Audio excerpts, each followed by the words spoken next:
Have you ever felt a presence in your home, even when everyone else has left?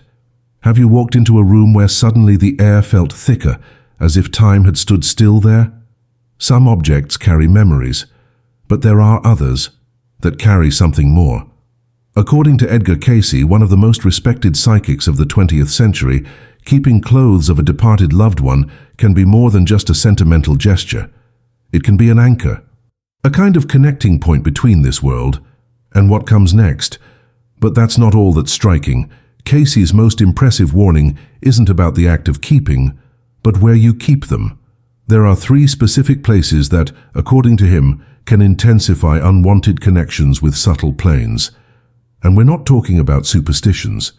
We're talking about repetitive patterns he observed over decades, in sessions where people sought answers for disturbances at home, insomnia, unexplained depression, and even recurring dreams about deceased relatives.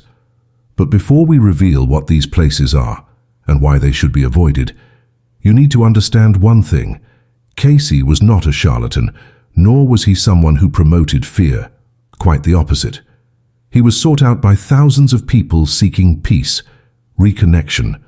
He believed that the spiritual world is not separate from us.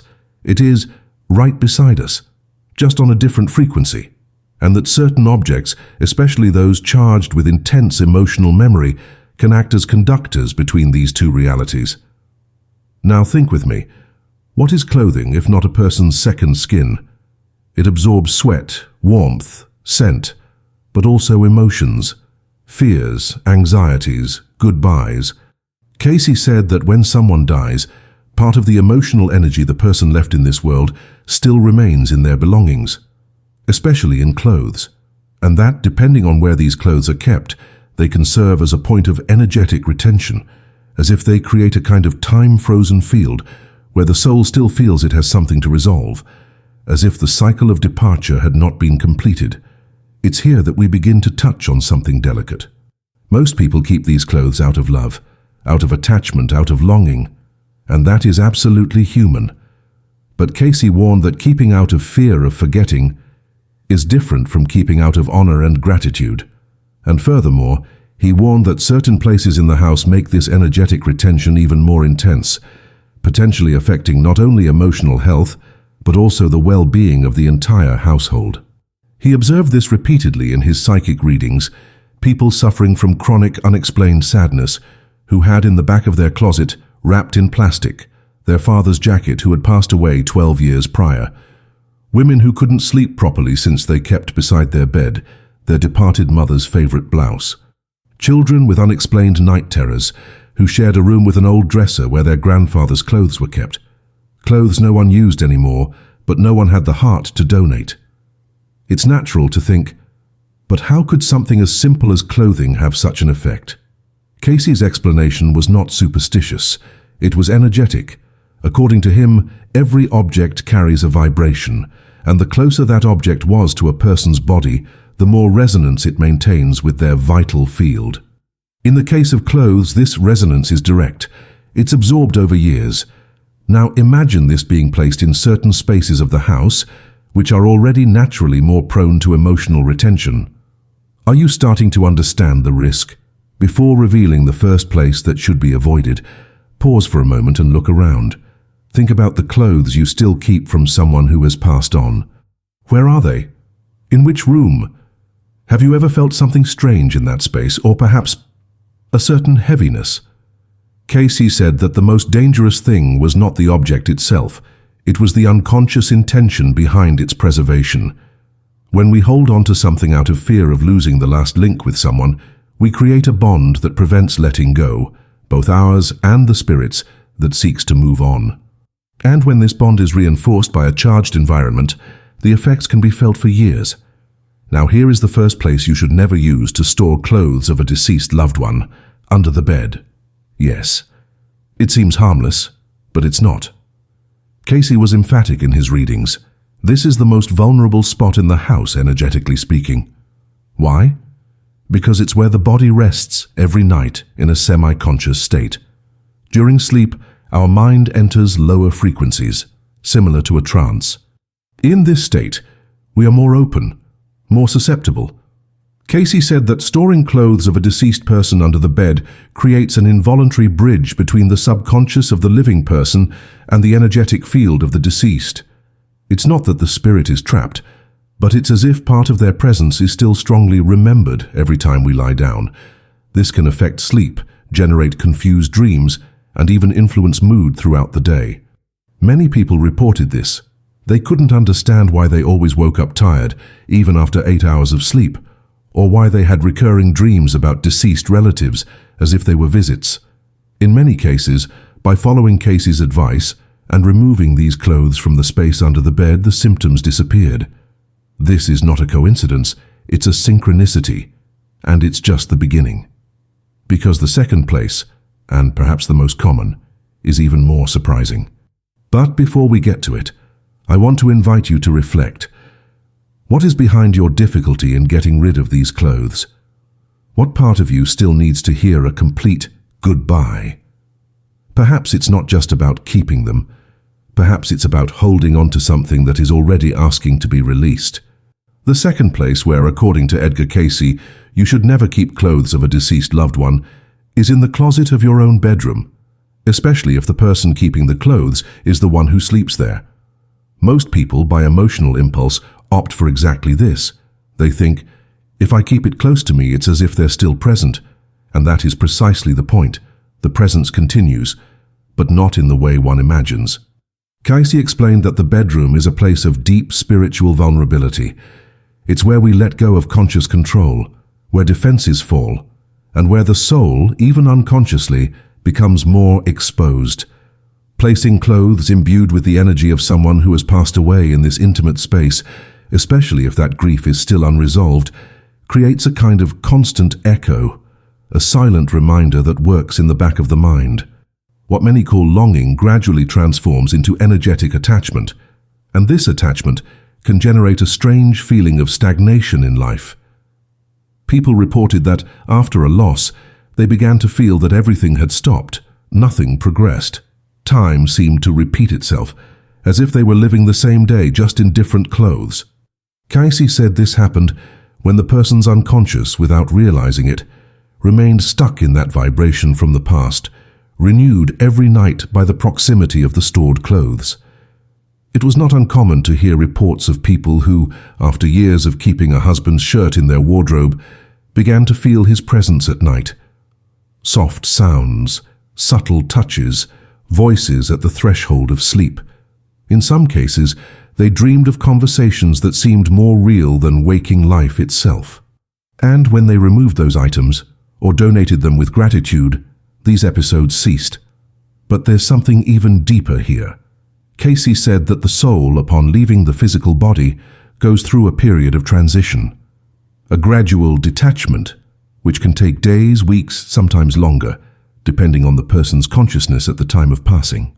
And that if those who remain continue to send strong emotional signals, such as intense longing, resentment, guilt, this detachment can be delayed. The stored clothes in these cases become points of fixation. Remember, we are not talking about ghosts in the popular sense. We are talking about vibration, energetic fields, emotional ties that still seek resolution. The house, when overly burdened by material memories, ceases to be a home and becomes a museum, an invisible one. And those who live inside, little by little, feel the weight of this, without knowing exactly why. Now, you might be asking yourself, but if I store these clothes with love, out of respect for the person, is that still a problem? Cayce's answer was subtle. He never said that keeping them was inherently wrong. The problem lies in the hidden motive. If there is peace, if there is acceptance, if the gesture is symbolic, a small jacket kept in a special box, for example, that can even help the grieving process. But if there is unresolved pain, attachment, fear of forgetting, then the object transforms into a link that binds. And inside the bedroom, this link strengthens night after night. Cayce saw clear patterns: insomnia, unexplained pains, anxiety attacks upon waking, sensations of presence, all often linked to the simple decision to keep the deceased's clothes a few feet from the bed. And then we come to the third place, and perhaps the most overlooked of all, a child's or teenager's bedroom. Yes, it might sound absurd, but it's more common than you'd think. Grandparents who leave some of their deceased child's clothes in their grandchild's closet. Mothers who keep a husband's blanket above their child's crib. The intention is beautiful, but the effect can be dangerous. Cayce explained that children are extremely sensitive to the spiritual field. Their rational filters are not yet fully formed. They feel before they understand. They pick up presences, emotions, vibrations, and when exposed to objects charged with loss, especially without careful explanation, they can react with fear, anguish, or even psychosomatic illnesses. Many parents reported night terrors, sudden behavioral changes, crying for no reason, and during Cayce's sessions, the link to inherited objects from the deceased inside the room was almost always confirmed. One famous case involved a 7-year-old girl who started having constant dreams about a sad man sitting at the foot of her bed. Her mother dismissed it as imagination until months later she mentioned that she kept, inside the girl's closet drawer, a sweater that belonged to her deceased father. It was the last item he wore. Cayce, when consulted, stated clearly, "The child's soul is attuned to the memory of loss. She is not seeing the spirit. She is feeling the pain that still lingers in that fabric." The simple removal of the item and a symbolic farewell ritual resolved the problem. But it's frightening to think how many similar cases exist without anyone realizing the cause. These 3 places, under the bed, inside the bedroom closet, and in a child's sleeping area, constitute, according to Cayce, the most delicate points for this type of energy. And this forces us to reflect on something larger. What is the role of remembrance? Why do we need the object so much to keep love alive? Cayce said that the true legacy is not in what we keep stored away, but in what we awaken in others. If looking at a piece of clothing brings a heavy feeling, a knot in your stomach, perhaps that item is not connecting us to love, but to suffering. And here's a fundamental point that many people avoid confronting: the fear of forgetting.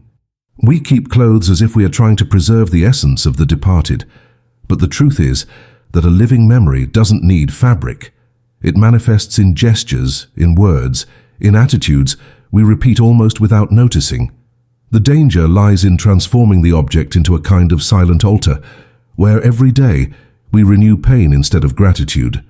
And the worst, we do this unconsciously, without realizing that we are hindering our own healing process, and in some cases that of the departed soul as well. But what should you do then? How do you deal with such a human dilemma? How do you honor memory without imprisoning yourself to it? The question that inevitably hangs in the air after all of this is, but if I shouldn't keep these clothes under the bed, or in my own bedroom or in the children's room, then what should I do with them? Cayce's answer wasn't about haste, but about awareness. He didn't tell anyone to throw away or immediately get rid of belongings. What he did was invite the person to squarely face what that piece of clothing truly represented. Was it just an old blouse? Or was it the last thing he wore before he passed? Was it just a shirt? Or was it the living memory of an embrace that would never be given again? Cayce said that for a soul to rest, and for us who remain to move on, cycles must be completed. And keeping clothes of someone who has passed, without a clear intention, is the opposite of completion. It's keeping things in suspension. It's not about abandoning memory nor about erasing existence, but about making a choice. Will this memory serve to feed longing or to imprison the heart? Cayce suggested that, should the family wish to keep any item for its symbolic value, it should be placed in a neutral location in the house, away from bedrooms, away from resting spaces, preferably in an environment that receives natural light and ventilation, a chest in a living room, for example, or a wooden box stored high in a laundry room cabinet with some clear ritual of homage. The secret, he said, lies in the intention. When kept with love and acceptance, the energetic field around the object remains stable, serene. But when kept with pain, attachment, or guilt, the object becomes a vibrational magnet for unresolved emotions. And here, Cayce made an important distinction that few people realize. He said there's a difference between feeling longing and reliving the loss. Longing is natural. It comes with lightness and even a certain smile, but constantly reliving the loss, it comes with tightness, with heaviness, with tears that don't stop even after years. Clothes forgotten in closets become portals for this reliving, not by magic but by emotional memory. The brain associates the item with the moment of passing. Every time one encounters it, even if it's just by opening a drawer, the body relives part of the pain. And this, over time, can affect not only mental health, but also physical health. Chronic anxiety, irritability, lack of energy, difficulty making decisions. All of this can have roots in invisible bonds we maintain with the past. And it's not uncommon for an entire house to seem stuck. Nothing moves forward, relationships fray, residents are constantly tired, projects don't materialize. And upon investigation, it's discovered that there's a huge accumulation of belongings from the deceased, especially clothes, in intimate spaces. Cayce saw these houses as places where time had ceased to flow, where the energetic field had crystallized. Because when you don't let go of the past, the present can't breathe. Therefore, he encouraged not only the careful removal of clothes, but also the performance of a symbolic gesture, a real goodbye. Lighting a candle, speaking the person's name aloud, saying what remained unspoken, and then with gratitude choosing the fate of those items, donating them to someone in need, transforming them into something new, or simply letting them go. Of course, there are exceptions. Some items truly carry deep historical or sentimental value, like a uniform, a wedding dress, a professional attire. In these cases, Cayce suggested creating a place of remembrance. So a small frame with the item accompanied by a photo and a phrase of honor. When we transform the object into a symbol of life, and not of death, it ceases to be a point of retention and becomes a point of celebration. The energy changes, the house breathes, and the soul feels it. Some might say this is an exaggeration, that they are just clothes, just fabric. But it's not the fabric that weighs heavily. It's the story it carries. It's what still hasn't been said, what still hurts, what hasn't been resolved. And when you live in a house where the past occupies more space than the present, there's no way to thrive. Cayce knew this, and that's why his message wasn't about fear. It was about liberation, to liberate those who passed on, and to liberate those who remained. At this point in our conversation, perhaps you're remembering a specific item, the one you can't touch without getting emotional, the one that's been stored for years in a corner no one touches, the one you promised never to donate, and that's perfectly fine. The first step isn't to get rid of it. The first step is to look at it and ask, what is still holding me back here? Perhaps it's unresolved guilt, a conversation that never happened, forgiveness that was never given, and the clothing, in this case, isn't the problem, it's just the messenger. The key is to understand that keeping is not the same as keeping alive. And that letting go is not forgetting, it's honoring in a mature way. And here I want to extend a simple invitation to you. Choose one of those items, just one. Take it carefully, take a deep breath, and feel. If it brings you peace, perhaps it's ready to be placed in a new spot with a new intention.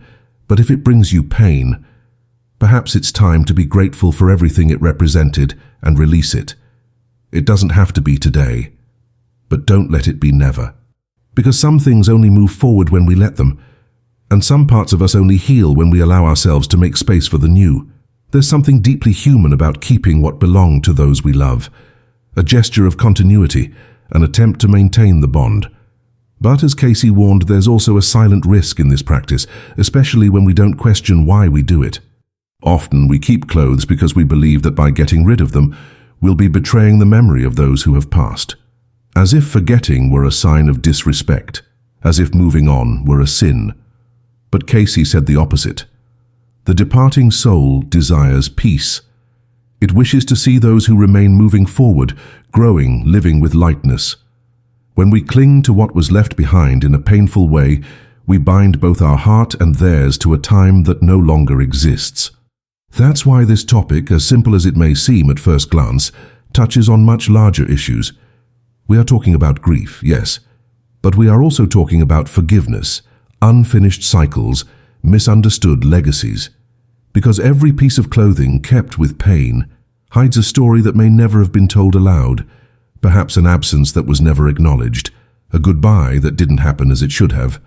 Cayce believed that there is no definitive separation between the world of the living and the spiritual world, only layers of consciousness, and that certain environments saturated with unresolved emotions become involuntary bridges.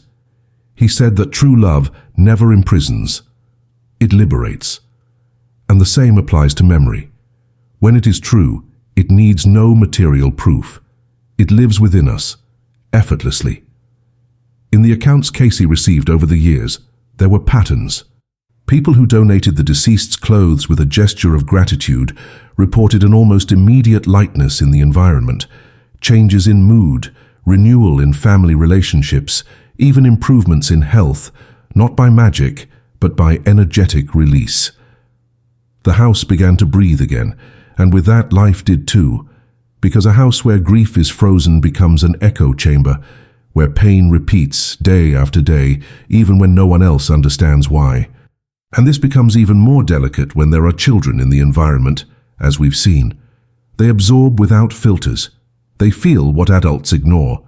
And often, by keeping clothes in spaces near them, even with the intention of keeping Grandpa's presence or leaving a part of Dad nearby, what is created is a zone of emotional confusion. The child feels something, but cannot name it, doesn't understand what's there, but carries the weight. Therefore, what Cayce proposed was another kind of memory, a living memory, one that doesn't depend on closets or drawers, but that expresses itself in attitudes, in projects, in daily gestures. Do you want to honor your father? He would say. Then live as he taught you. Pass on the best of what he left behind. That is stronger than any old shirt. And the most curious thing is that by doing so, by replacing the object with the value, many people reported that dreams with the deceased returned, but in a different way. They were no longer dreams of sadness, of farewell. They were serene encounters, as if there was finally a reconciliation, a closing of the cycle. The soul gave thanks and moved on. Perhaps the hardest part of all this isn't letting go of the clothes, but accepting that there has been a departure, that we no longer have that person by our side, and that even so we need to move forward. For many, the object becomes a substitute, a shield against emptiness. And Cayce understood this with deep empathy. He was never a radical. He never said that donating everything would solve all problems, but he said firmly that it was necessary to have the courage to look at what had not yet been faced. That clothes kept in the wrong places are not just misplaced objects. They are chapters of our story that remain in suspension, and as long as we are unable to close them with love, we will remain stuck in the same paragraph. That's why, at this moment, you might be feeling something. A memory, a resistance, a desire to run to the closet and see with your own eyes what's inside. If that happens, don't ignore it. It's your unconscious saying, it's time. And there's no need to do it in a hurry, nor with pain. It can be a gentle process, one day at a time, one item at a time, and with each step a conversation with yourself. Why did I keep this? What do I still need to say to them? What do I need to forgive in myself? Because deep down, we're not talking about clothes. We're talking about stories that didn't end as we'd like, but that can still find a dignified closure. And for many, the fear of letting go is tied to a question that was never answered. Did he forgive me? Did she know how much I loved her? Was there anything left unsaid? Cayce said yes in many cases, but that the spirit hears when we speak from the heart, that no psychic session or supernatural phenomena are needed, just silence, presence, and sincerity. Speak aloud. Say what was held back, and let that echo, not in the spiritual world, but within your own soul. Because by doing so, you are releasing both the energy of the other and your own. So if you've come this far, perhaps you already know what you need to do. Maybe not today, maybe not tomorrow, but soon. Go to that closet, pick up that item, feel what it tells you. Give thanks, and make a decision, whatever it may be. but with awareness, because keeping is different from preserving, and preserving is different from staying stuck. True memory, the kind that builds rather than paralyzes, doesn't depend on objects. It lives in who we become after the other has gone. If this video has resonated with you, if it has sparked a reflection, a memory, or even a desire to act, then I ask you to subscribe to the channel. Not for me, but to continue this journey of understanding what remains when someone departs. Each video here is a sincere conversation about topics no one wants to face, but that all of us need to hear. And if you know someone who still holds on to clothes of a loved one with a heavy heart, please share this. It could be the beginning of their healing.